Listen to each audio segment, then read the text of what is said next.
அந்த நடிகை எம்ஜிஆர், சிவாஜி, ஜெமினி கணேசன், ஜெயசங்கர் என அத்தனை பெரிய ஹீரோக்களுக்கும் கதாநாயகியா இருந்திருக்காங்க. ரொம்ப கஷ்டப்பட்ட குடும்பம். ஆரம்பத்துல அவங்க தமிழ் திரையில பெரிய இயக்குனரோட படத்துல அறிமுகமானாங்க.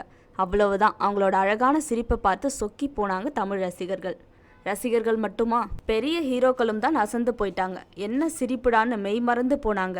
இப்படி முதல்ல அறிமுகமான படம் பெரும் வெற்றி பெற்று வெள்ளி விழாவையும் கொண்டாடியது. பிறகு ஆரம்பித்தது சிரிப்பழகியோட சகாப்தம். இரவு பகலா தொடர்ந்து நடிச்சுட்டே இருந்தாங்க. ஒரு நாளைக்கு 18 மணி நேரம் ஓடி ஓடி வேலை பார்த்து தெலுங்கு, மலையாளம், கன்னடம், ஹிந்தின்னு தென்னிந்தியாவோட கனவு கண்ணி ஆயிட்டாங்க. மக்கள் திலகமே இவங்களோட கால் ஷீட்டுக்கு 6 மாசம் வரைக்கும் காத்திருந்ததா அப்போது சொல்வாங்க. அவங்களோட அந்த ஒத்த புன்னையில தமிழ் ரசிகர்கள் சொக்கி போய் கிடந்தாங்க. புகழ் உச்சியில இருக்கும்போது ஒரு தயாரிப்பாளர் திருமணம் செஞ்சுக்கிட்டாங்க. அதுக்கு பிறகு பட வாய்ப்புகள் குறையவே இல்லையா. இன்னும் சொல்ல போனா அதுக்கப்புறம் தான் அவங்க பல வெற்றி படத்தை கொடுத்திருக்காங்க. பிறகு அந்த அழகிய நடிகையோட காலம் உருள வயசும் ஆகிடுச்சு. பிள்ளைங்களாம் பெரியவர்கள் ஆனார்கள். பிறகு அவர்கள் காதலித்து அம்மாவிடம் கூட சொல்லாம திருமணம் செஞ்சுக்கிட்டு எங்கேயோ தொலைவுக்கு போயிட்டாங்க. துடித்து போனார் அந்த நடிகை. எத்தனையோ காதல் படத்தில் நடிச்ச நாயகியால் தன் வீட்டு காதலை எளிதா ஏத்துக்கவே முடியல. காரணம் கண்மூடித்தனமா வச்ச பாசம் தான். உறவுகள் எல்லாம் லாப நோக்கம் தேடியே வந்தாங்க. எதை அடையலாங்கிறத மட்டுமே குறியா இருந்தாங்க. விரட்டி விட்டார் அந்த நடிகை. ஆந்திராவுக்கே சென்றார். பிறகு சொத்து பத்துக்கள் வேகமாக கரைந்தது.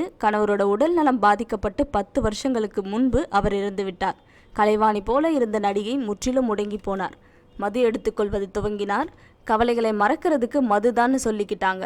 மது மேலும் மேலும் கவலைகளை, கஷ்டங்களையும் நோய்களையும் மட்டுமே தருவதாக மிக மிக தாமதமாவே தெரிஞ்சுக்கிட்டாங்க அந்த நடிகை. இன்று ஆந்திராவில் ஒரு மலைப்பகுதி கொண்ட இடத்துல தனியா ஒரு சிறு வீட்டுல தனியே போராடுகிறார்கள். அவங்களை கவனிக்க கூட யாருமே இல்லையாம் அந்த கலைவாணிக்கு. படுக்கையில் தானே சிறுநீர் கழித்து விட்டால் அதை சுத்தம் செய்ய கூட யாரும் இல்லை. சில உறவுகள் கர்நாடகா வந்துடுங்கன்னு சொல்லியும் அவங்க போல. ஏன்னா கணவரோட நினைவுகள் மேலும் கொன்றுவிடுன்னு போக மறுத்துட்டாங்க.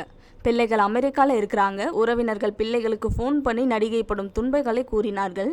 எங்களுக்கு வர நேரமில்லை என்று சொல்லிவிட்டார்கள் அந்த பிள்ளைகள். இப்போது நடிகை துவண்டு போய் தான் தண்ணீர் குடிக்க வேண்டும். ஒரு வேலைக்கார ஆயா எப்போதாவது வந்து சமையல் செஞ்சு விட்டு போகும், சாப்பிடுவார். மீதி இருக்கும் உணவில் தண்ணீர் ஊற்றி வைப்பார். அதனை 3 நாட்கள் கழித்து உண்பார். இப்போது நாயகி இருப்பது மட்டுமே கடைசி சொத்து. அதற்கும் ஒரு கும்பல் காத்துட்டு இருக்கு. அக்கா எப்போ சாவால், வீடு எப்போ நமக்கு கிடைக்கும்.